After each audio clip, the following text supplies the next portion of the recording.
భారీ వర్షాలు వరదల కారణంగా రెండు తెలుగు రాష్ట్రాల్లోని ప్రాజెక్టులు జలకళను సంతరించుకుంటున్నాయి. ఆంధ్రప్రదేశ్లోని శ్రీశైలం, తుంగభద్ర జలాశయాలకు ఎగువ ప్రాంతాల నుంచి భారీగా వరద నీరు వచ్చి చేరుతోంది.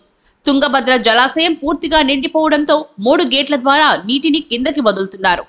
1,13,402 క్యూసెక్ల వరద నీరు తుంగభద్రకి చేరుతుండగా ఇప్పటికే జలాశయంలో నీటి మట్టం 83.95 టీఎంసీలకు చేరింది. తుంగభద్ర పూర్తిగా నిండిపోవడంతో శ్రీశైలం జలాశయానికి భారీగా వరద నీరు చేరుతోంది.